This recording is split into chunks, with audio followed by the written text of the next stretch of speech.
Усім привіт, дорогі друзі! Мене звуть Олександр, компанія Агрожилення. Сьогодні ми знаходимося в Одеській області. Зараз ми знаходимося в великому господарстві СФГ «Колос».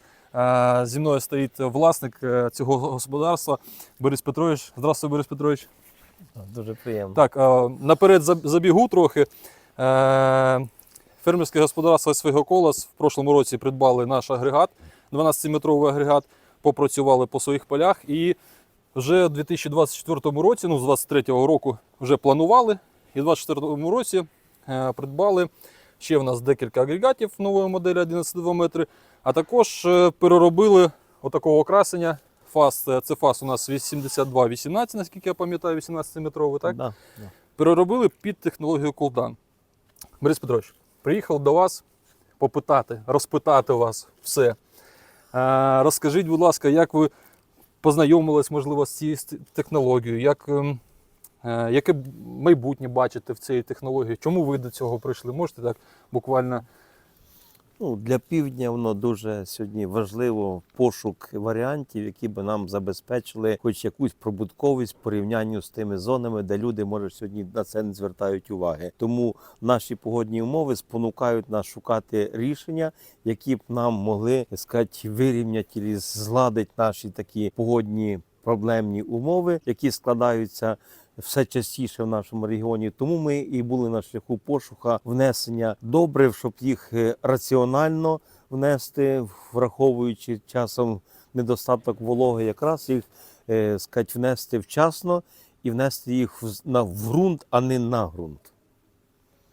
Тому ця технологія для нас вона стала така, ми давно до неї придивлялися, і перший агрегат взяли, подивились, попробували в порівнянні.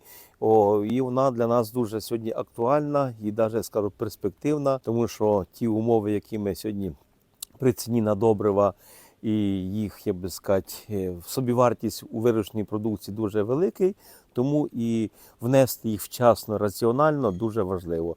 А ця технологія нам дозволяє такий ширший термін часу для внесення і якості внесення. Тобто ми можемо вже під певні умови розрахувати внесення добрив в тої нормі, яка нам необхідна, і в тої комбінації пропорції РКД, або азотних, або там з сіркою.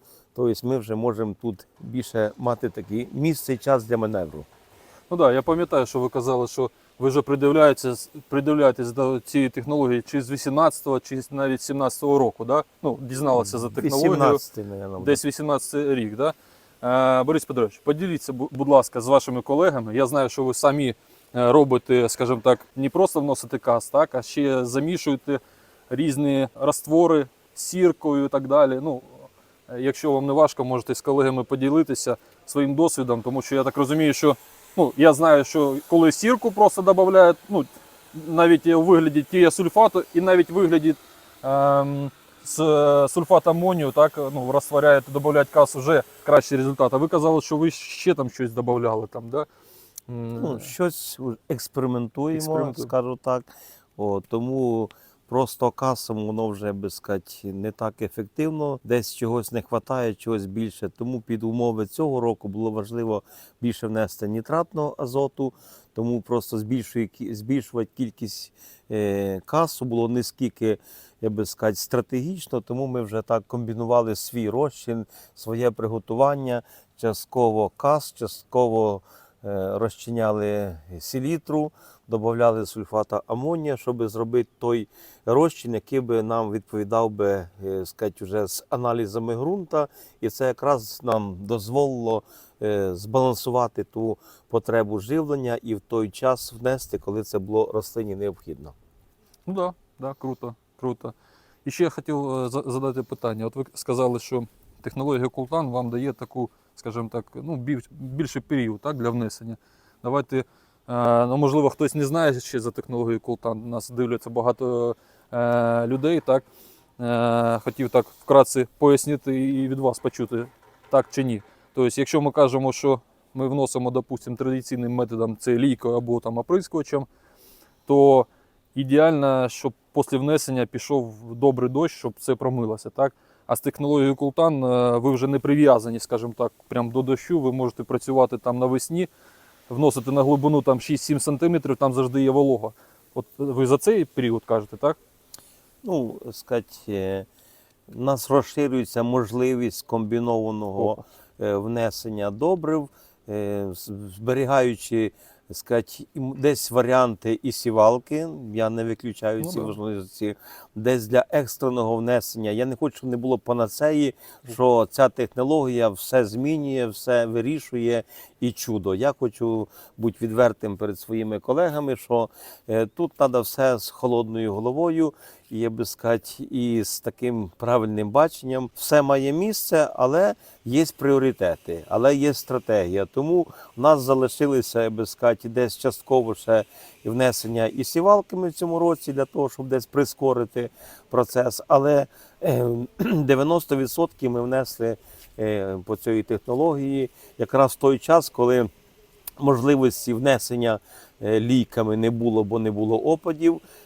Те, що ми раніше робили, вносили каз оприскувачами, і хто це зробив, а нема опадів, воно було на поверхні, все стояло. В той час, коли внесений азот і сірка, в нас вже працював у ґрунті, тому що в ґрунті волога була, але опадів у нас, мабуть, 2 місяці не було. От якраз лютий, і середина січня до середини березня опадів не було. Ми за цей час майже 90% внесли все, Внесли вже, да. планові свої норми внесли.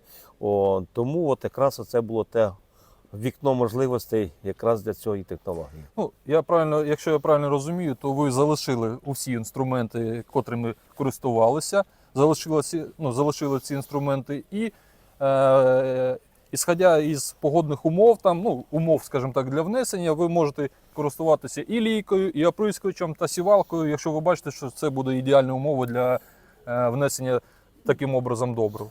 Ну, щоб не було тих крайностей. Щоб не тому було крайності, так. ніякі лійки ми не продали, хоча в цьому році, кажу відверто, ні 1 гектара лійкою ми не вносили. От. Тобто були Умови просто не дозволяли. Умови да? в січні були такі, як би сказати, спокуси зробити це, але враховуючи, що в нас вже були агрегати, ми не ризикнули в січні місяці вносити, допустимо, під той один сніг, який був в січні, ми не ризикували вносити, тому що в нас був цей варіант. Раніше ми десь ризикували, раз попадали, раз не попадали. Допустим, там вроді опади передають, внесли, а їх там випало 5 мм. Все. Да. І, я би сказати, твоє добро зависло на поверхні. Тому от тут більше, так я би сказати, зменшуються ризики, а волога нужна для всього. Тому навіть те, що ми внесли на 5 см, воно там 30% працює, остальне все одно чекає дождя. Але воно зароблено в землю, але воно вже запустило процес живлення і, сказати, вегетуюча рослина вже його споживає. Да. Так. Борис Петрович, скажіть, будь ласка, по технології все зрозуміло. Я думаю, ті, хто вже користуються або придивляються за технологію, ви, скажімо так, їм допомогли своїм авторитетом, особливо в вашому регіоні, тобто у вас господарство немаленьке і багато хто на вас рівняється.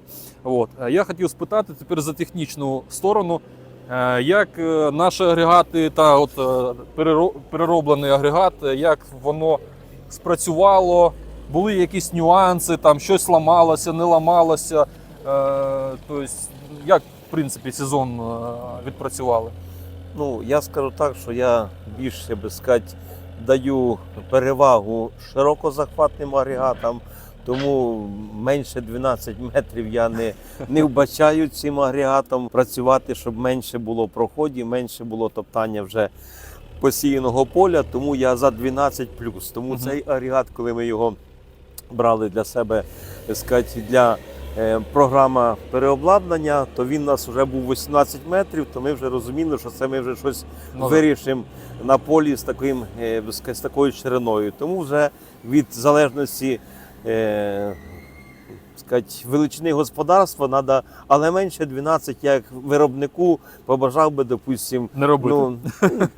Людина купить, потім через 2 роки буде приходить казати, нам розширте його чи ще щось. Так. Тому для це такий заклад, який зробить, чим менше проходів на полі, тим воно буде краще. 100%. Я, до речі, побачив, що ми приїхали, що ви вже з 18 метрів робите вже 20 метрів. Да, ми провірили, працює на 18, тому от вже сказати, своїми силами додаємо і, в принципі, має право на життя. Хотів подякувати за таку зворотній зв'язок, тому що коли щось нове, дуже важливо, коли є зворотній зв'язок із виробником. Це дуже важливо, тому за вашу таку відкритість і, я би сказати, враховування наших побажань і наших десь, може, і замічань по-російському скажу, ви реагуєте, бо по-іначе у вас немає майбутнього, ви мусите це робити. 100%. Я розумію, що коли вже черга стала і виробники десь піднімають трошки це, але потім приходить час, вони кажуть знову «Здравствуйте», і знову знайомимося. Тому краще йти разом, і ми будемо рухатися, розвиватися разом. Да, я Успіху. не буду скривати від наших глядачів, що наші агрегати, от у вас ми відгружали 11,2, два агрегати, там був нюанс, знайшли слабкі місця, я об цьому кажу нормально, тому що, друзі, в моїй практиці тільки на вашому господарстві 11,2 метри агрегат, ми сьогодні там рахували, 3700 за вегетативний період за весну. 11,2 метри зробив таку нароботку. Ну, це немалий наробіток і показали там маленькі, але слабкі місця. Ми швидко це вирішили. Тому спасибо вам за таку, ще раз, скажімо І так, вам теж дякую. за таку тест-драйв, чи як сказати так, тест-драйв агрегатів. От. Ну, сьогодні якраз погода нам якраз супутствує давати таке хороше позитивне інтерв'ю, тому що у нас випав дощ, і все те, що ми внесли по цій технології, воно вже працює. Круто, круто. Дякую. Вам гарних результатів. Ще раз. Все, друзі, всім пока. З вами була компанія «Агроживлення» та СВГ «Колос», Одеська область.